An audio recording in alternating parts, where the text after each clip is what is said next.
Hi there, and welcome to RT Industries Reporting Training. So today we're going to talk about something that directly impacts the people that we serve, our compliance, and our professional integrity, which is incident reporting. This training is focused on understanding clearly what the DSP demonstrates, what the supervisor completes, and how we work together to ensure safety and compliance. Incident reporting isn't just paperwork, it's protection. Just for fun, I used ChatGPT to recreate AI images of our employees. I hope you enjoy figuring out the employees throughout the presentation because it was a blast to create. We're going to walk through DSP responsibilities, which you'll see highlighted in yellow throughout the training. This will focus on what you are responsible for in the moment, especially when it comes to safety and documentation. We're also going to cover supervisor responsibilities, which is highlighted in blue, so you can understand what happens after you complete your part and how the process continues. And finally, one of the most important pieces, we'll make sure that you understand timelines and compliance requirements. This includes when reports are due, who needs to be notified, and what's required to stay in compliance. At the end of this training, the goal is simple. You should feel confident knowing what to do, when to do it, and how to document it correctly. I want to take a moment to talk about why incident reporting really matters because it isn't just about paperwork.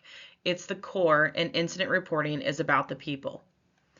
First, it's about safety. When something happens, reporting it ensures the individual is protected right away, and then we can prevent something worse from happening later.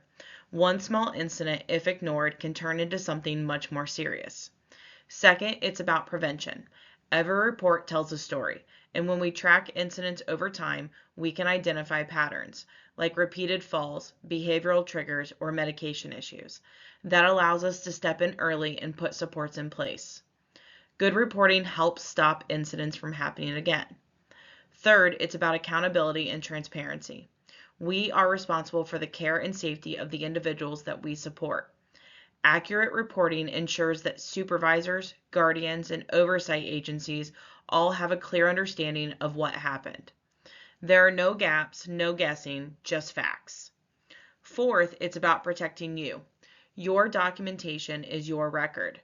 If something is ever reviewed, investigated, or questioned later, your report shows what happened, what you did, and that if you followed procedure. If it's not documented, it didn't happen. And then finally, it's about compliance. Incident reporting is required under state rules. Timely and accurate reporting keeps us in compliance and ensures that we can continue providing services. So the bottom line is this. Incident reporting is not about getting anyone in trouble. It's about protecting people, preventing harm, and doing our job the right way. And again, when in doubt, always report. All right, so let's break down the difference between MUIs and UIs. This is one of the most important concepts in incident reporting. First, an MUI stands for Major Unusual Incident. This means an alleged, suspected, or actual serious incident. There are 19 different categories, but what really matters is that MUIs involve serious situations, there is a risk of harm, and they require immediate action and reporting. Examples might include things like abuse, neglect, or a serious injury. Now let's look at UI, which is also known as an unusual incident. A UI is something that is not part of the normal routine, but it does not rise to the level of an MUI. So, it's still important, it still needs to be documented, but it does not involve significant risk. So examples may include a minor fall with no injury or a small disruption in routine. So a simple way to think about it would be an MUI equals serious, high risk, immediate response, whereas a UI equals not routine, lower risk, monitor and document. And if you remember nothing else from this slide, just remember, when in doubt, report it. You are never expected to make the final call alone. Your job is to recognize that something happened and report it so the right people can determine the next steps. Getting this distinction right helps ensure that the individuals are safe, the incidents are handled correctly, and we remain compliant. So let's keep building on this as we go. Let's talk about the DSP's responsibility. The yellow section of this incident report. The DSP completes the yellow section. This is your documentation, and this is your account of what happened. So that includes the individual's information, a clear description of what happened, using who, what, when, where, and how, the immediate actions taken by you and by others, and whether there were any witnesses. Now, when you write the description, I want you to think about something important. You're documenting facts only, not opinions, not assumptions, not conclusions, facts. You are the eyes and the ears of the incident. You would write the report as if you were explaining the situation to someone who was not there, someone who has never met the individual, never seen the environment, and does not know the staff that are involved. If your documentation is clear enough that a person reading it can visualize exactly what happened, then you've done it correctly. Now let's talk about witnesses. If there were witnesses, list them. If you and another DSP do not agree on what happened, that's okay. Each DSP should write their own incident report in their own words. We're not looking for identical reports. We are looking for accurate, independent documentation. You may also attach written statements to the incident report as well. Remember, your role is not to investigate. Your role is to document, clear, objective, and detailed. That's what protects the individual, and that's what protects you. Now we're going to move into the next part of the form. These sections are still part of the yellow section, and they are just as important as the description. First is the PPI, which stands for Primary Person Involved, which is also known as the alleged perpetrator. This section is only completed if there is an alleged MUI. So if there's an allegation such as abuse, neglect, or exploitation, you must document the name of the primary person involved and their relationship to the individual. If this is not an alleged MUI, you do not need to complete this section. Next, if an incident involves a medication error, you must complete the medication error section fully. You will indicate yes or no, identify the person responsible, identify the type of error, and list the medication involved. The section has regulatory implications. I still can't say that word. So be precise and thorough. Now, the injury description and body diagram. If there is an injury, you must clearly document it. Include the type of injury, the location, if possible, details like the size, the color, and the visible characteristics. And then mark the injury clearly on the body diagram. Do not guess and do not estimate beyond what you can observe. Document it exactly as you see it. There's also a newer portion in this section which is labeled photo taken. If you took photos, include the time and your name. There is a separate training on how to properly take injury photos, which your supervisor will review with you if they haven't already. One important reminder, make sure you delete the photos immediately from your phone after they are sent to your supervisor. Next is the cause and contributing factors / preventative measures section. These sections are completed by the supervisor, not the DSP. Your role is to provide clear, factual documentation so they can accurately complete that portion. Finally, your signature. Your signature is not just a formality, it actually confirms that the information that you documented is accurate to the best of your knowledge. When you sign, you are affirming that this is a truthful, factual, and objective account. The DSP documents what happened and what was done. You are not determining the findings, you're not making a final conclusion, you're not conducting the formal investigation. Your role is to document the event clearly, objectively, and thoroughly, because that documentation becomes the foundation for everything that follows.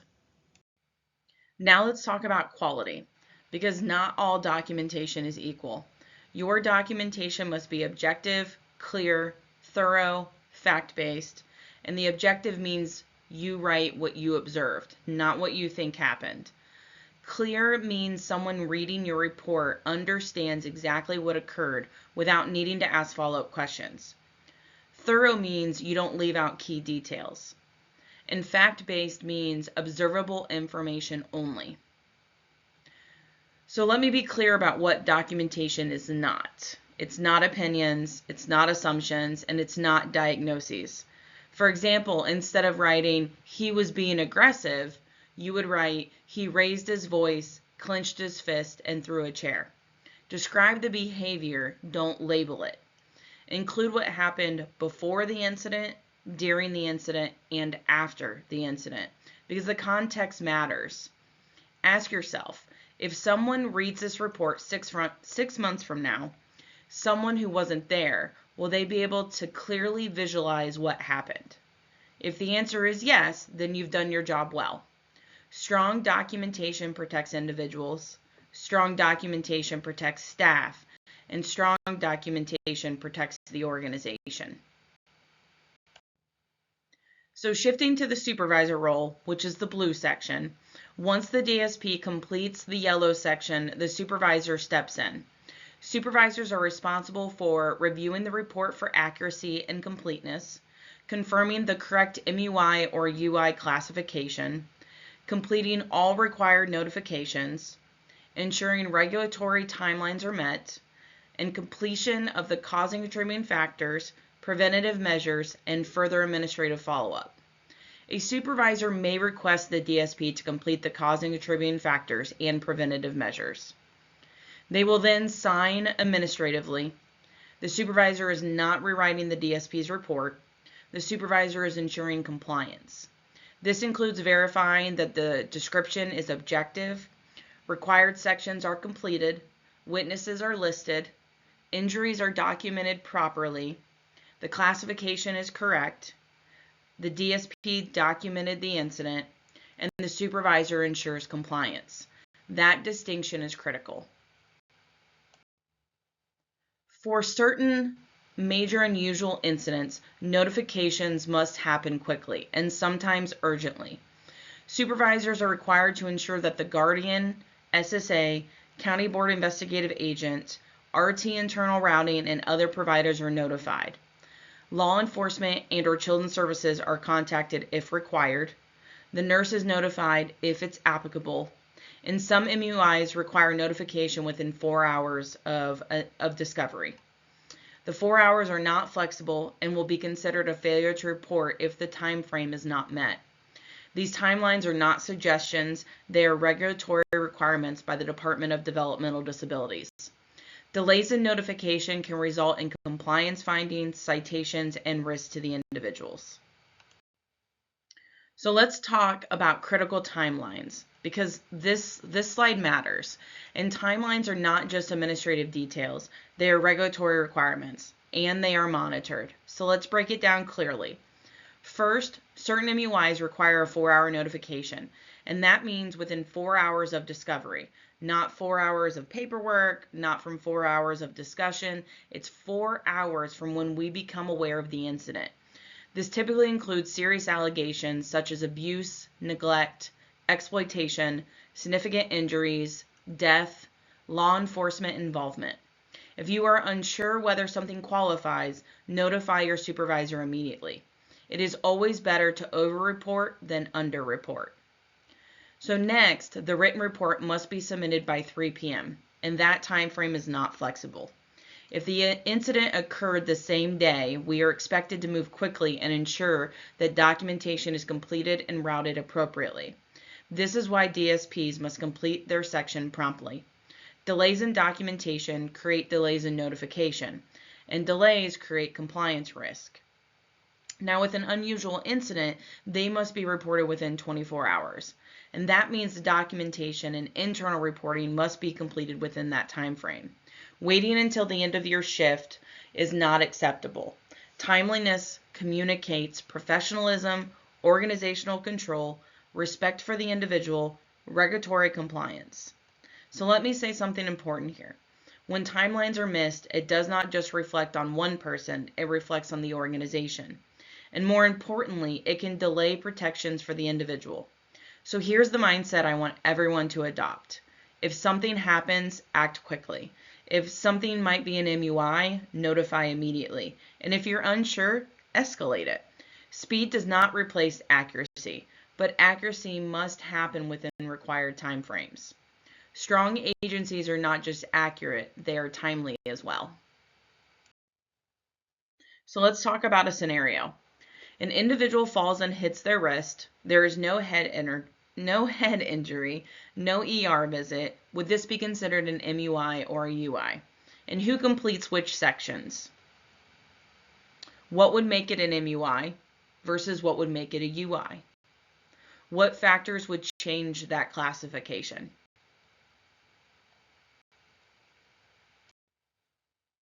So hopefully you're thinking that this would likely be a UI, a fall without a significant injury. In this situation, the DSP would complete the yellow section. They would document the fall, describe the injury, list actions taken, and then the supervisor would review the report, ensure follow-up, confirm proper classification. And this is how teamwork protects the individual. Clear documentation, clear review, and clear follow-up. I want to leave you with this reminder: safety first, always. DSPs, they document the facts, and the supervisor, they ensure compliance. When in doubt, report it. Incident reporting is not about blame, it's about protection. Protection of individuals, protection of staff, and protection of the agency. As the CEO, I want to be clear about something. We will always prioritize the safety, the dignity, and the rights of the individuals we serve. Strong documentation reflects strong leadership, and at every level of this organization. When we document correctly, we demonstrate professionalism. And when we respond quickly, we demonstrate accountability. And when we work together, we demonstrate integrity. Thank you for the work that you do every single day.